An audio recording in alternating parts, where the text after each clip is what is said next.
Hi, I'm Andile Kumalo, and you're watching Entrepreneurs Stay Alive, brought to you by I'm an Entrepreneur.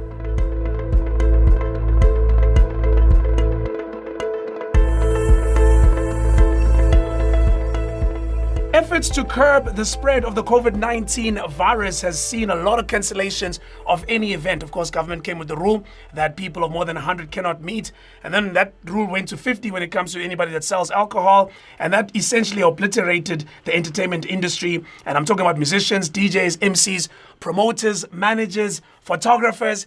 Anybody that's a freelancer has had it hard in recent times. And of course, all of this affects them directly because unlike salaried employees, these guys, they essentially no work, no pay. If they don't work, they don't get paid.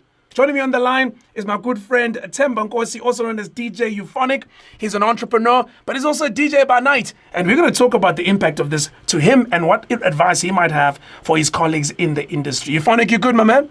Yeah, I'm well, man. Very, very, very good. So how has this impacted you, though? Man, like it's been really, really intense. I obviously have footprint globally, and I've got footprint locally as far as my DJ footprint is concerned.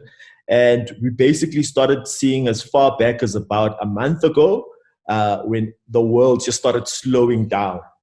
And it started with basically like, if you fly from here to there, then you're not allowed to fly from here to there. So, and then you started seeing, for instance, the likes of Ultra Music Miami shutting down, which is arguably the biggest flagship dance event in the world.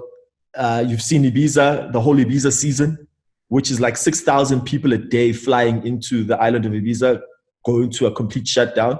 So it's been very intense, man. So both globally and both locally, like everything's shut down. Then obviously when the president made the announcement last week, it made it even worse because at least I was like, okay, cool. So if we're not able to work outside the country, we can work within the country. And now that's come to an absolute standstill, you know? So it's quite intense. What do you do? I mean, what do you do? I've seen some things on social media where some artists and some musicians are trying to do some stuff on Instagram, some stuff at home. Any creative thoughts for people, maybe not as established as you, but who look up to you for some advice on how do I survive in this time? Obviously, it's difficult, right? So clearly there are no simple answers. But any creative ideas from you? The biggest challenge is like you can keep busy, but how do you monetize all of those things? So that's the biggest challenge. I mean, we're all doing live streams. We're all putting out music. I think at the moment, music will shoot up if you've got access to the likes of Spotify and iTunes. But South Africa generally downloads music for free.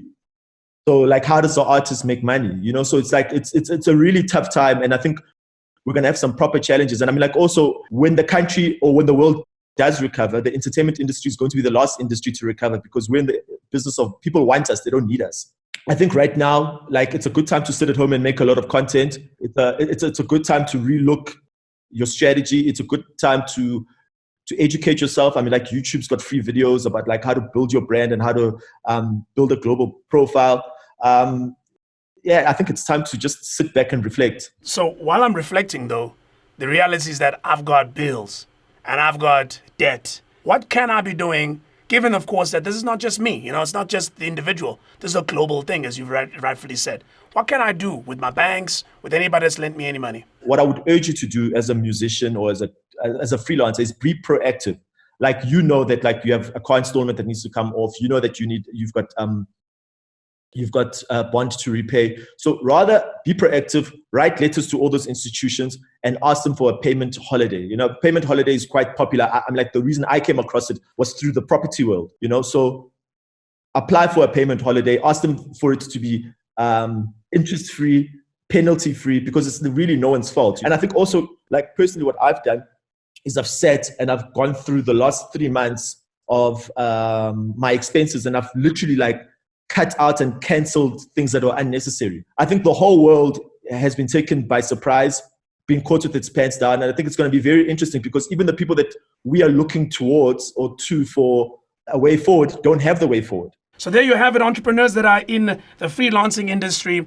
Lots of advice there for you. It is a time for you potentially to reflect. It is also potentially a time for you to build some of that content that you get later on. You can even try it on the socials. You can try it through digital. But later on, hopefully when all of this is done and we flatten the curve, as they say, you can be able to come up with something new. So don't give up. You got to keep going. You got to keep making and creating because hopefully this too shall end.